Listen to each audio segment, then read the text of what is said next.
Well, welcome back, everybody, to the G5 Beat. This is your co host, John Duncan, and I'm joined tonight by my co host, Baker Loy.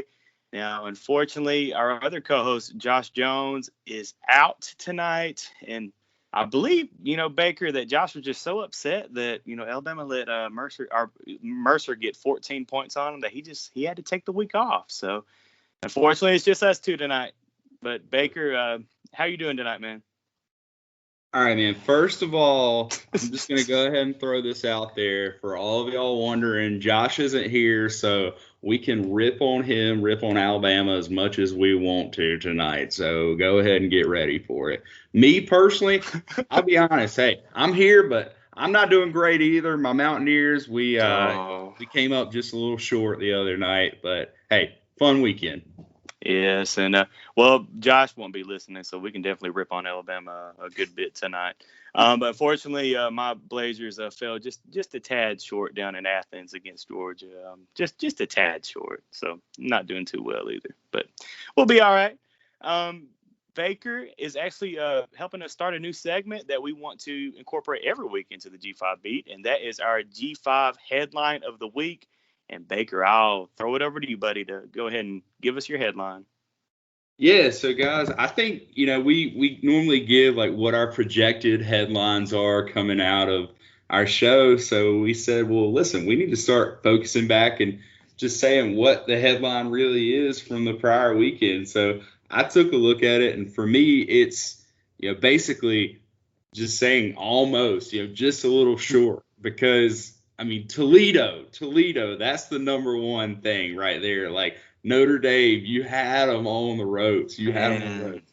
You so let them come close. back right there at the end and get you. But my lord, what a performance by the Rockets, man! Seriously, and then I mean, not to toot my own situation, but App with Miami too, same deal. There was just a couple of those, and it's not to me, especially with the Toledo situation, those would be big deals. It's not just like, I mean, not to, I guess, minimize the impact of any win over the Power Five, but it's not like you're taking down a bottom of the totem pole Power Five. Like those are big brands, big names. So, just Right. short. Hey, it's still awesome to see it, and let's hope we can keep up the momentum and get it done this week. Definitely, definitely. And Baker, also, I believe that you have a player of the week in the G5 from week number two. I do, and this is straight out of one of the shootouts in Memphis and Arkansas State. I tell you what, Calvin Austin the third, dude had 6 receptions for 239 yards and 3 touchdowns this week.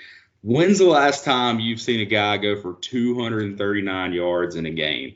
Absolutely incredible performance by him, leading the Tigers to the win over the Red Wolves. Definitely. And we'll be talking about those Tigers in just a few minutes, as well as they've got another big game that we'll preview in week three. Now, guys, let's go ahead and just talk about, the games that we did preview last week in regards to week two. The first of those games that we previewed for you guys was Western Kentucky at Army. Unfortunately, the Hilltoppers did lose at West Point 38-35. You know, Baker, I believe, watching that parts bits and pieces of that game, Western, there were many opportunities for the Hilltoppers just to say, you know what, I'm out.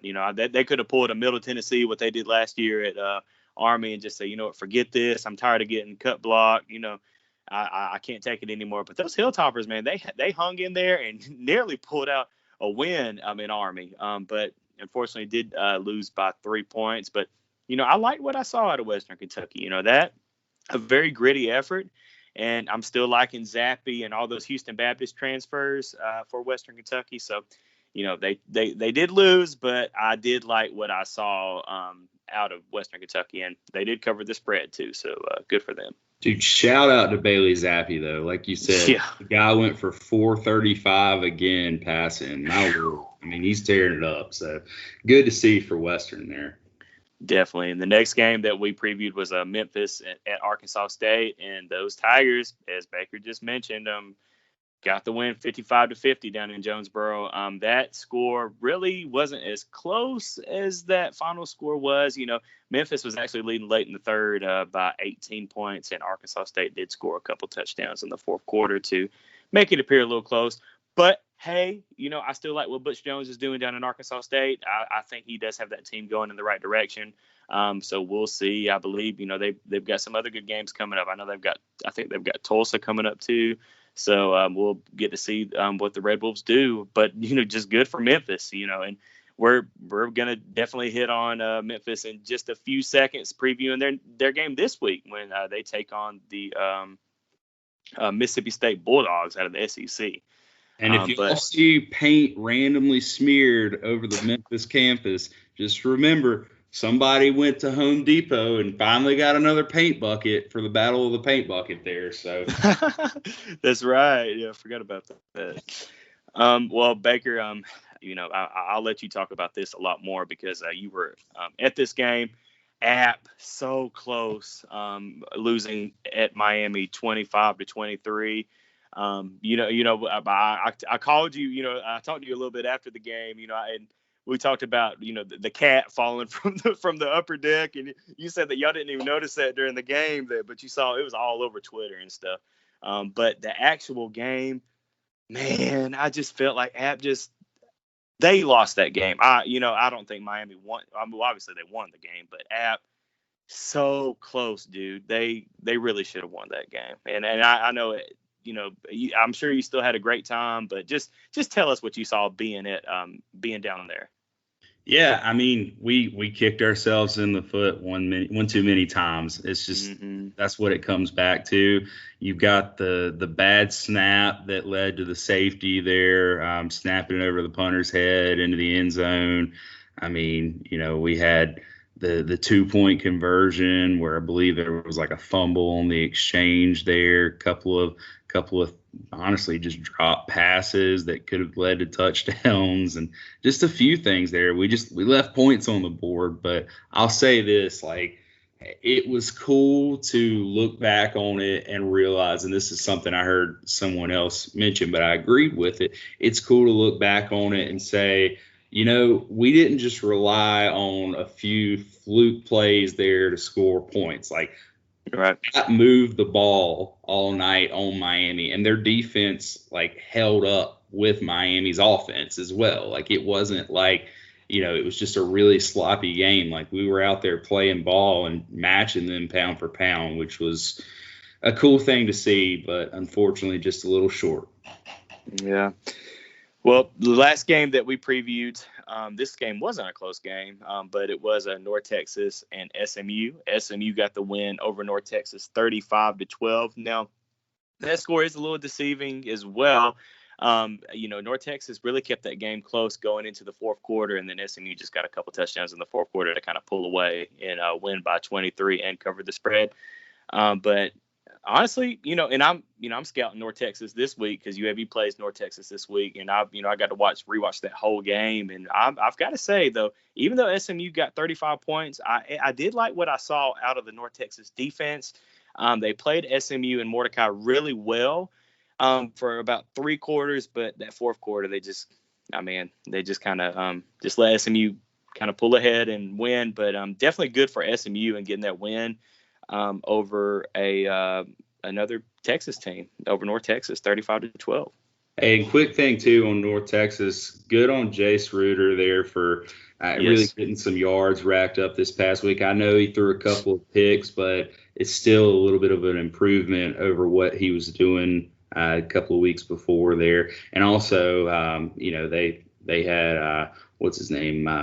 Roderick Burns went for 141 receiving, 12 receptions there. So they had some players, but in the end, the Pony Express took home the Battle of Dallas.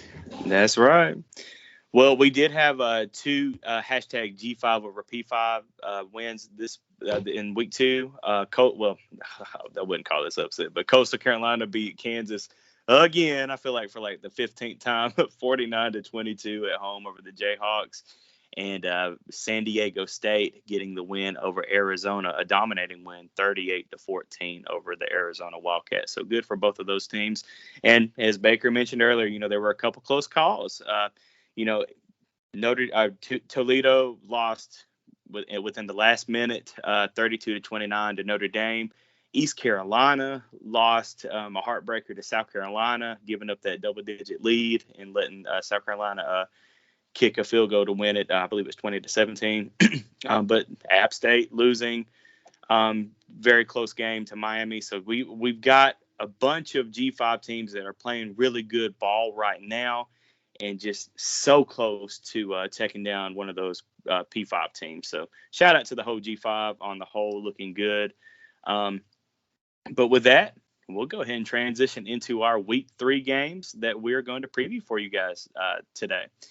The first game is going to be a Thursday night game. It's going to be a MAC team against the Sun Belt team. Ohio travels down to Lafayette, Louisiana to take on the Louisiana Raging Cajuns. This is a 7 p.m. Central Time kickoff on ESPN, as I mentioned, Thursday night. Right now, Louisiana is a 20-point favorite. So, to be honest, I'll go ahead and start us off, Baker. I in no way anticipating, before we locked down this game as a definite preview game, that Ohio was going to lose to Duquesne, a FCS school, but Ohio just looked bad. I mean, I know the week before, they lost to a P5 team, Syracuse, at home. We can kind of give them that, but I mean, Duquesne, you can't lose to an FCS team like that. And honestly, you can already tell that Ohio is just missing that leadership from Coach Frank Solich, who everybody knows, decided to step down and retire.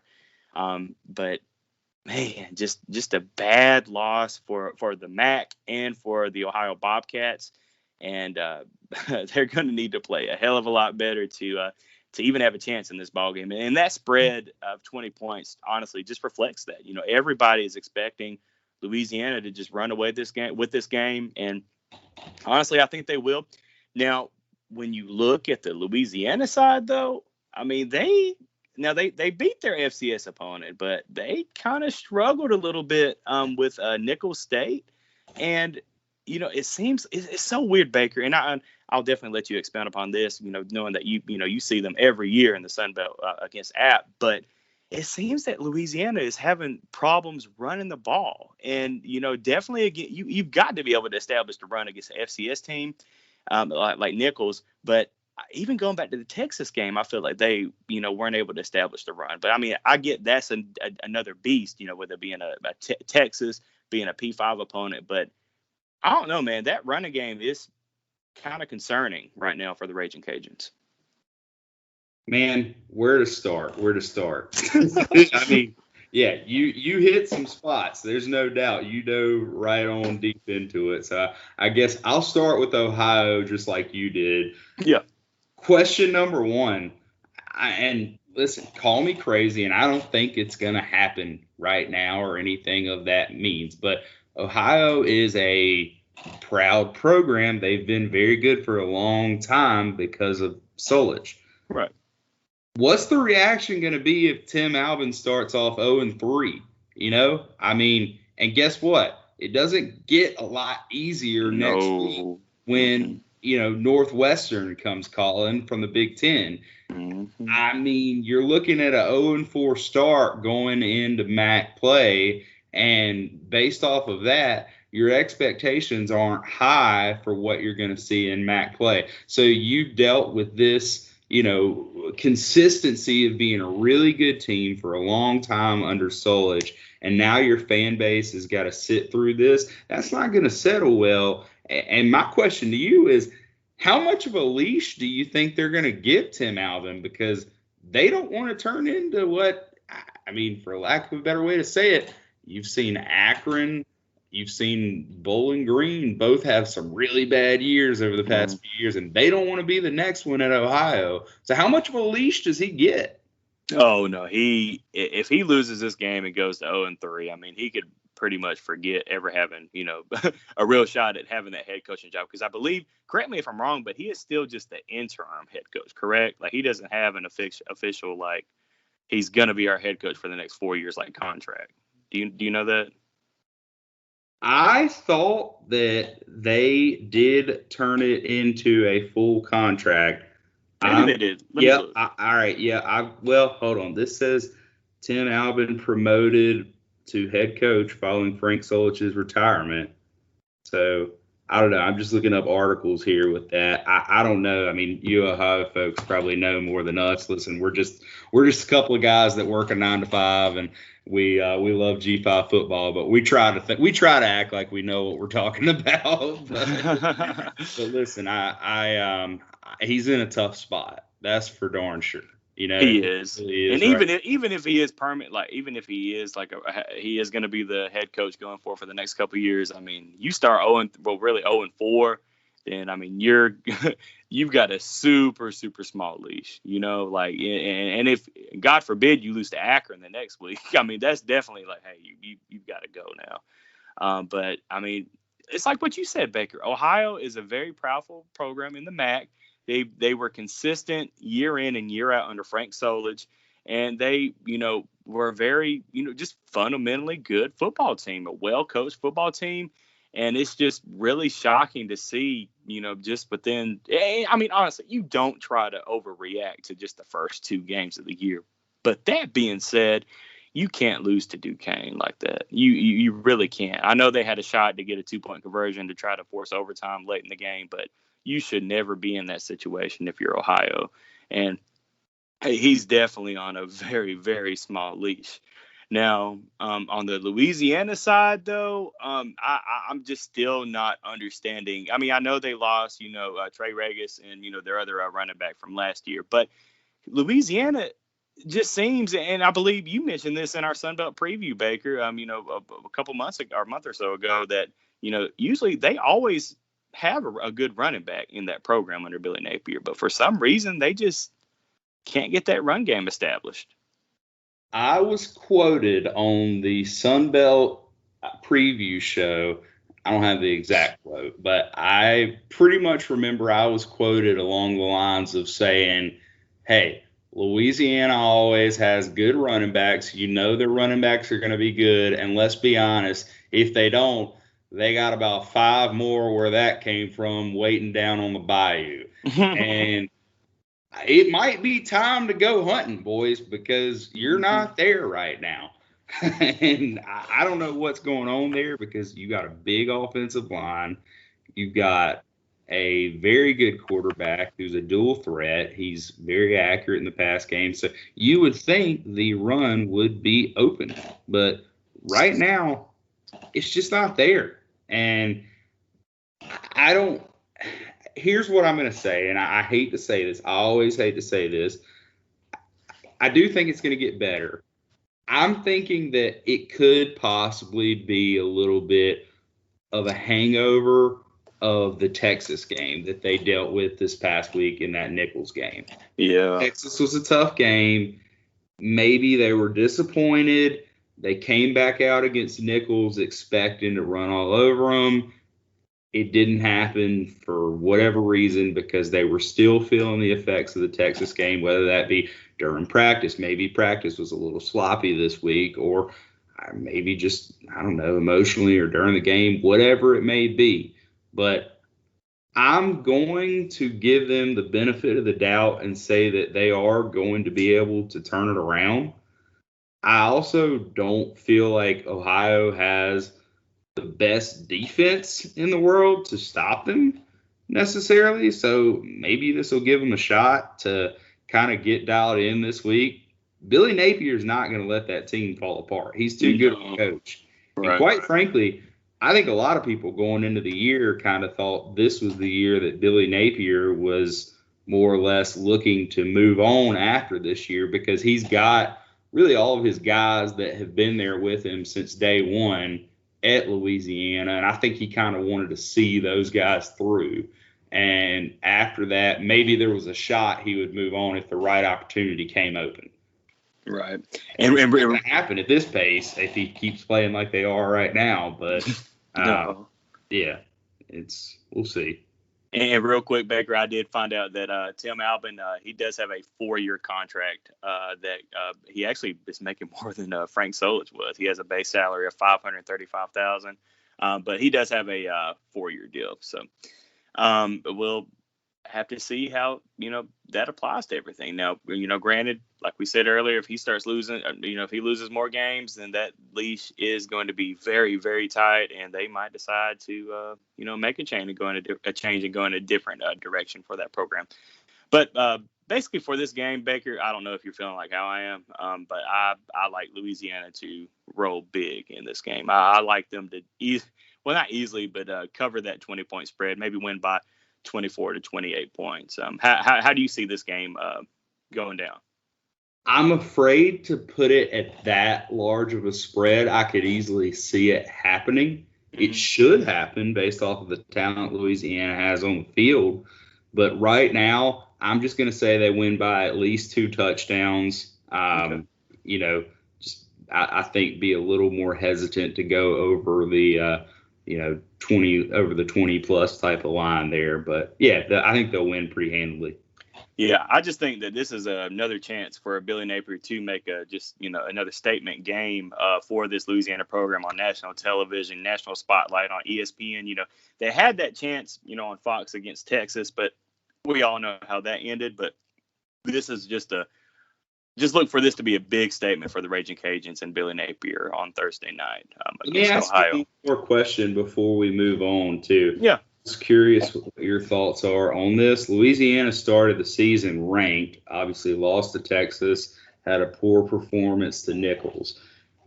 They went out the rest of the year. Are they ranked by the end of the year, or do those 2 games keep them out? No, I think they can get ranked because, you've got App, you've got a Sun Belt championship, you've got a really good Liberty. Well, Coastal's not during the regular season, but yeah. Oh, no, I said App. Yeah, they've got App, and then, did I say Coastal? No, I said Coastal. Oh, okay. Well, Coastal wouldn't be during the regular season. That would be championship if Coastal made it there. But I get. But regardless, like whoever they get, they would be a quality win. Even if you play App twice, you would have, at least. Well, yeah, you would have to win out. But also, as I was saying, you've got a really good non-conference chance opportunity against Liberty, who very well could be ranked next week. So.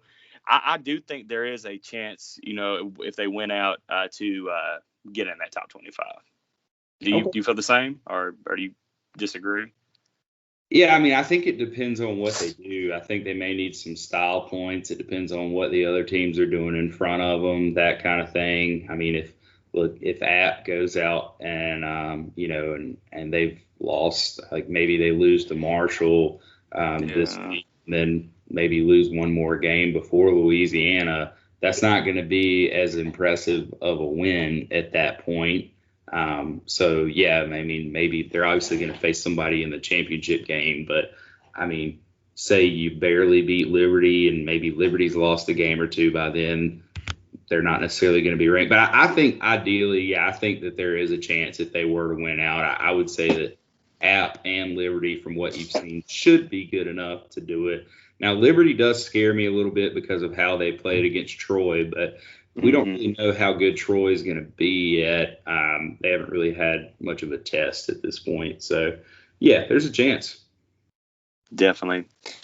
Well, our next game, guys, that we're going to preview for you was actually our G5 Beat game of the week that you guys helped us pick on Twitter. We definitely want to just thank you guys again, for just voting and for following us on Twitter. Now, if you're not already doing so, you can definitely give us a follow at twitter.com/theg5beat. But just thank you again for, voting and sharing with others. But this game is Mississippi State travels down to the Liberty Bowl to take on the Memphis Tigers. This will be a 3 p.m. Central Time kickoff on ESPN2. And right now, Memphis is a slight home underdog. It looks like they are a 3-point underdog. So Mississippi State is favored right now by 3 points. Now, this game, it's kind of stating the obvious, Baker, but this is a very good opportunity for Memphis to, get a very good quality win over of an SEC team. It may not be a great SEC team, but I mean Mississippi State looked good last week against, or this past weekend against North Carolina State. Now they didn't look too good in the first week to Louisiana Tech. Louisiana Tech should have gotten the upset and beat Mississippi State, but unfortunately Mississippi State did get the win. But they're coming into Liberty Bowl 2-0. Memphis is also coming into this game 2-0 after a good win against the Sun Belt team, Arkansas State, and beating Nicholls State, who we mentioned earlier. But I don't know, Baker. I kind of like Memphis in this spot, especially, how things have kind of gone down with with the Big 12 expansion, with the AAC, teams of the AAC, UCF, Houston, and Cincinnati announcing that they're going to go to the Big 12, and Memphis kind of feeling like, hey, we should be one of those two. We've got something to prove. So I really like this as kind of a statement game for this Memphis Tigers team, in the Liberty Bowl to try and pull off the upset and beat an SEC team. And Baker, they definitely have the offensive firepower to do this. You mentioned earlier, with your G5 player of the week, but I give a lot of credit too to that quarterback Memphis has, Seth Hennigan. I mean, he's already thrown for 6 touchdowns, almost 700 yards in just 2 games, 682 to be exact. But I don't know, man. I really like Memphis in this spot, and I definitely can see them pulling the upset against the Mississippi State Bulldogs. Yeah, listen, I agree with you on a lot of things that you said. I think, one, Memphis is looking to make a statement. The thing with Mississippi State, to me, it's kind of like you mentioned, they're almost like a Jekyll and Hyde type of team so far in the 2 games they've played.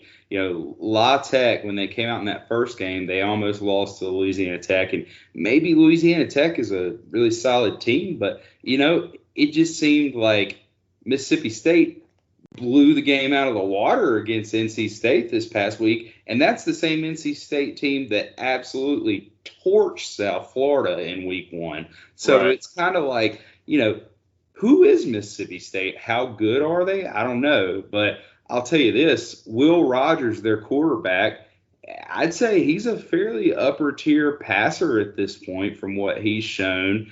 And Memphis's defense, their pass defense, hasn't been great. Run defense has been okay. But to me, from what I'm seeing, it seems like maybe Mississippi State will try to rely on that pass game. Now, Memphis, to me, has a little bit more balance. If I look at what they've done, like you mentioned a minute ago, they've been absolutely tearing it up there. Their quarterback's really been finding guys left and right. And, I mean, again, I mentioned earlier the performance that Calvin Austin had. So if you can get another performance like that, that'll help you every week. Not to mention their running back, Brandon Thomas, he's lit it up both games so far. He's rushed for 100-plus yards both games. So really, they've just been an offensive juggernaut. And if they can continue that, quite frankly, I expect it to be a potential shootout because I think both sides have a pretty decent offense if they're at their best. And I think the fact that Memphis's pass defense hasn't looked as good so far, and Mississippi State's quarterback seems to be a fairly good passer. I think that's going to be in Mississippi State's benefit. Overall, I'm with you, though. I like Memphis to go in and make the statement there. I think they're going to pull it off. But, yeah, I could easily see – to me, I either see a shootout or I see Memphis running away with it, and that's just going to depend on which Mississippi State team you get. But, hey, can we expect anything else for a Mike Leach team to just be a little weird? No, yeah, you're exactly right. And going back to that pass defense for Memphis, they have been a little suspect lately. They're giving up. Now, this is just 2 ball games, but they've given up almost 400 pass yards each game. So they're definitely going to need to get better, facing the air raid at, of Mississippi State with Mike Leach. But, I think you can do that. And, Louisiana Tech did a little bit of this in the first game against Mississippi State, kind of what teams have started to do is that maybe you just rush 3 guys up front and you basically just drop everybody back and just kind of float around in a zone and just basically force the quarterback to make mistakes, which the quarterback did make in the Louisiana Tech game, where Louisiana Tech forced a few turnovers and were able to capitalize on those turnovers into, a pick six. And Memphis is going to be looking to do the same thing. But I do agree. We both like Memphis in the spot, and I definitely agree too that it's probably going to be a shootout. In fact, the over under of this game right now is 63.5. So yeah, I would definitely go over on that. And just a reminder too, this past weekend, Memphis and Arkansas State racked up 105 points together. So, Memphis won 55-50. So I don't expect it to be that high again. But I definitely would choose, if I had to go over that 63.5 for the over under. So would definitely be pulling for Memphis to get this hashtag G5 over P5 win against Mississippi State. Now, our third game that we want to preview for you guys is another hopeful G5 over P5 game, a win for the G5, as Boise State gets to host on the blue turf the Oklahoma State Cowboys coming to town. This game is going to be an 8 p.m. Central Time kickoff on Fox Sports 1. And right now, Vegas actually has Boise State as a 4-point favorite in this ball game. Boise State on this past Friday night, very, very impressive win over UTEP, 54-13. And, a couple of you guys listening might be, well, that's UTEP. But we've seen, from the first couple games, UTEP, they've shown some improvement. And Boise State really shut them down, except for maybe, the first drive, or it was the first or second drive. UTEP scored a touchdown, but they really didn't do anything since then in that ball game against Boise State. But, Hank Bachmeier, a really good quarterback for Boise State. We've known that he played well for the most part in the UCF game, but, in the second half really struggled. But you look at his stats through 2 games. I mean, he's thrown for over 600 yards, 4 touchdowns, and just 1 interception in that UCF game. But correct me if I'm wrong, Baker, but I like the G5 team in this spot as well. Being at home, especially on the blue turf, I definitely like Boise State to take care of business this week. And just looking very quickly before I throw it over to you on the Oklahoma State side, they haven't been impressive. They did play Tulsa. They played Tulsa and Montana State. And they barely won both of those games. I'm sorry, not Montana State, Missouri State. They barely beat them 23-16, and they barely beat Tulsa 28-3. So they're not, under Mike Gundy, they're just not looking as great this year. So I definitely like Andy Avalos and the Broncos to get the W over the Cowboys. What are you seeing in this game, Baker? Yeah, no, it's interesting. I'll start with Oklahoma State because, quite frankly, to me, the main storyline that I see is actually in their camp. And it's not even about the fact that both of these games have been close that they've played so far. To me, it's the quarterback situation. Yes. I'm looking at that, and I see against Missouri State, they started their backup quarterback, Shane Illingworth, because Spencer Sanders, the normal starter, was in COVID protocol. And Shane Illingworth, he passed for 315 yards in that game. Didn't really do that bad. Granted, not really the dual threat that Sanders is. But look, Sanders came back for the Tulsa game this past weekend, and he only passed for 173. So didn't exactly have a lot of production. Now, I will say he ran the ball. He ran the ball well. Yeah. But listen, you need a little more than that. And if I'm Boise, I'd spy the crap out of him and don't let him run. Make him beat you with his arm. And then you might frustrate the guy. I mean, they could be looking at having to either change back to Shane Illingworth mid-game, or they might try to stick with Sanders and run it out. But quite frankly, either way, they haven't shown that they're a definite to win ball games against two opponents who so far have not been that great. Because, again, I hate to say it for what it is, but Tulsa not been the same Tulsa of last year so far.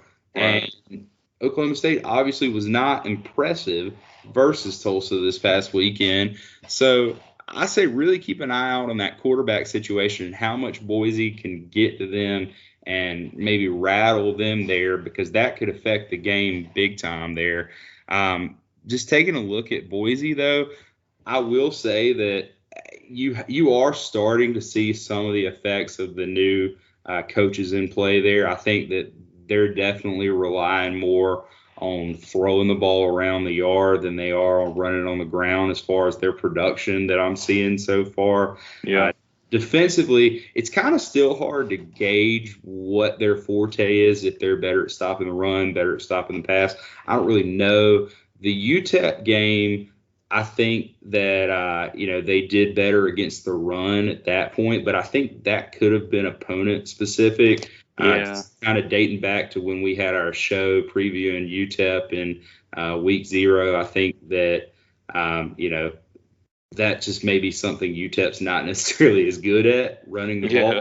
So I don't know.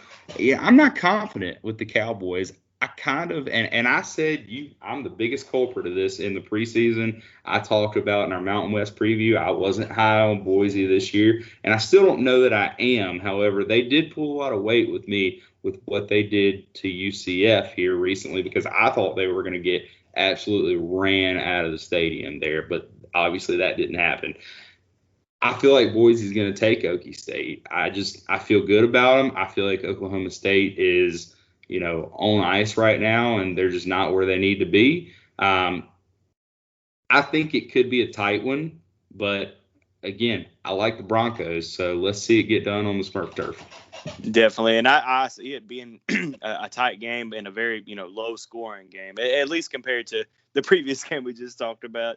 Yeah. But the over under on this game right now is 57, so I like it below that. But definitely, give me something like 21-14 or something like that for Boise. But definitely like Boise in this spot as well.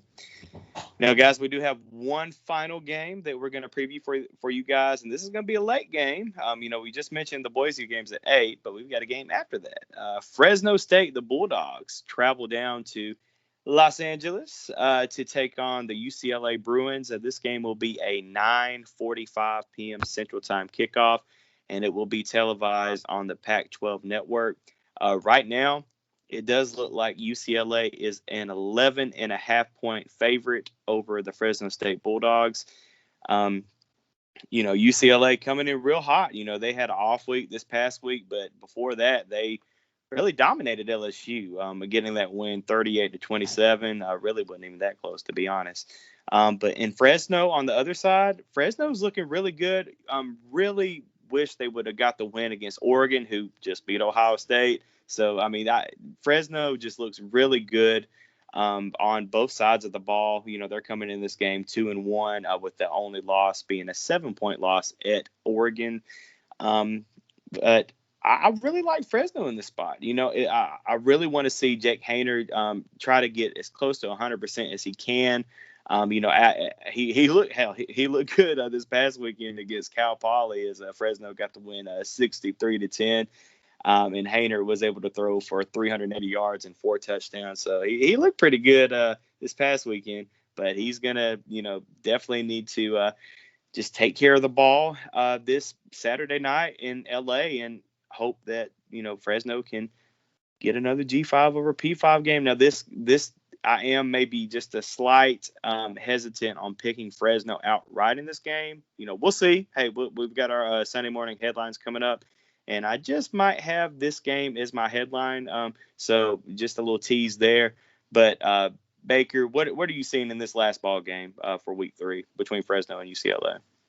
Listen, first of all, let me just say that for anyone second guessing it, get your coffee ready, get your energy drink ready. Red Bull time, yeah. Need To me, this is one of the more interesting games of the week. I love this matchup here. Me too. Fresno and UCLA are both hot right now at the beginning of the year.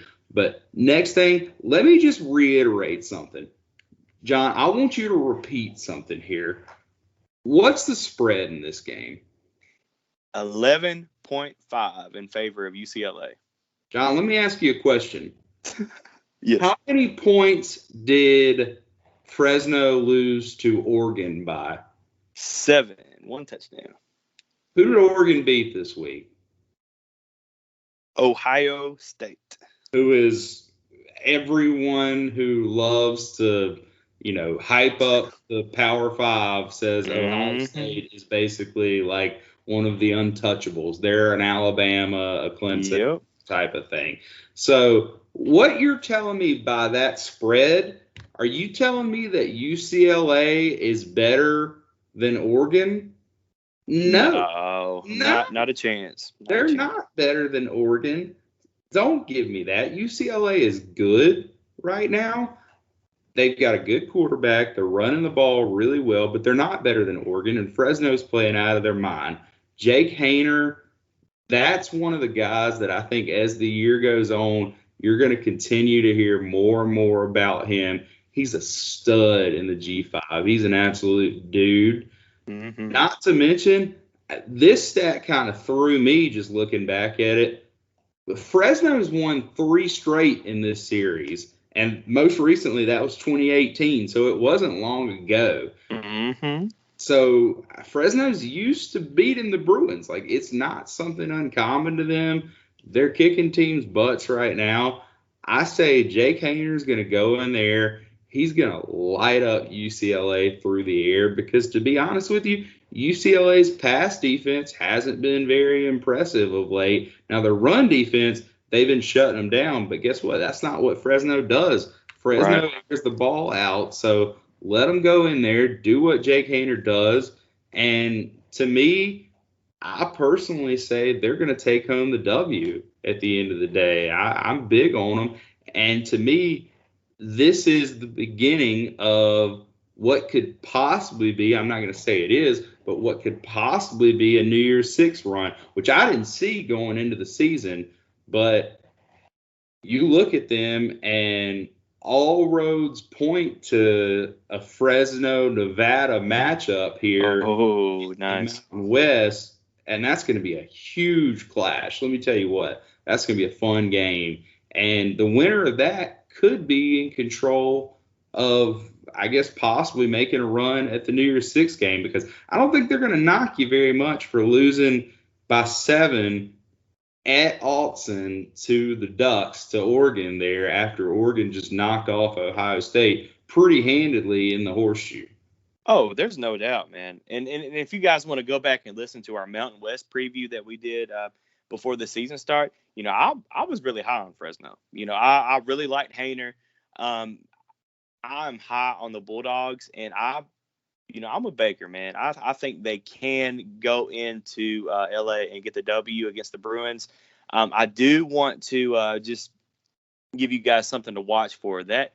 For those that watched in week 0, UCLA took on Hawaii, and UCLA's defensive line and linebackers just dominated Hawaii's offensive line. And, Hawaii just didn't have any time at all to throw the ball. Now, here with Fresno, I do like Fresno's offensive line more than I liked Hawaii's, or that I like Hawaii's. So if the offensive line can just hold up just for a few seconds, allow Haener to make his reads, he's got to make quick reads now, and allow his receivers to get open, or even, and he's great at doing this. Ronnie Rivers, great at catching the ball. He's a running back, but he is excellent at, finding that open area sitting there. And Haener's usually good about getting the ball to him. So they're going to have to do that a lot this Saturday night. But I do think that Fresno can go into LA and defeat the UCLA Bruins and Chip Kelly.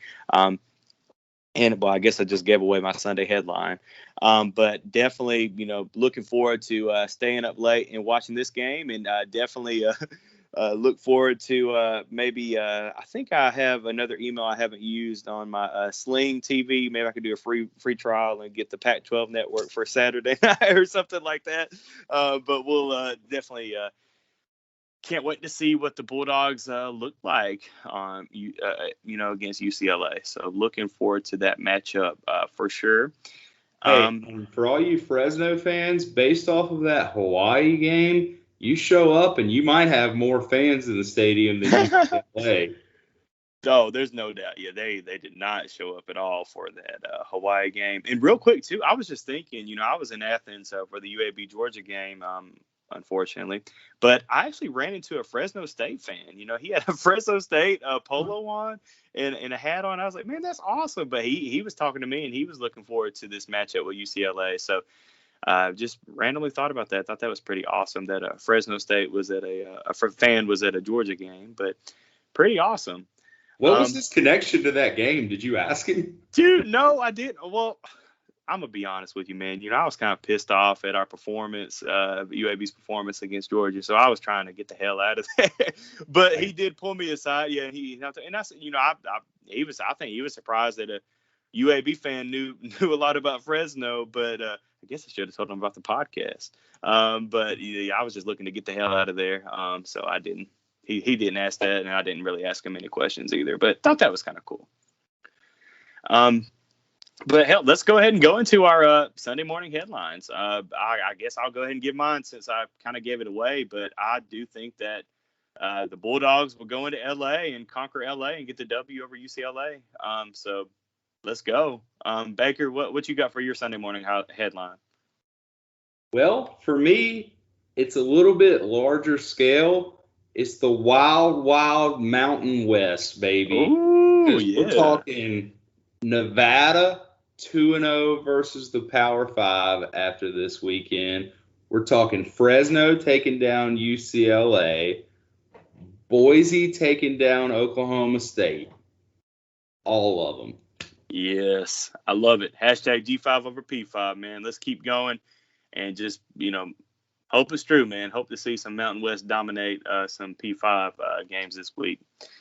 Now, in regards to next week, we do already have our 3 definite games that we are going to preview for you guys this week. And also, Josh will be back with us next week to help us preview these games. The definite 3 games, we're going to definitely preview Marshall at App State, UTSA at Memphis, and Boise State at Utah State. So we're going to definitely do those 3 games, but we're going to need you guys to help us out again. We need to help you. We need your help in picking out one more game for us to preview, and that's going to be our G5 Beat Game of the Week, and we'll post that on Twitter. If you're not following us, give us a follow at twitter.com/the-G5Beat. But these 4 games that you help us choose one, the game with the most votes, we'll add this as our 4th game that we'll preview.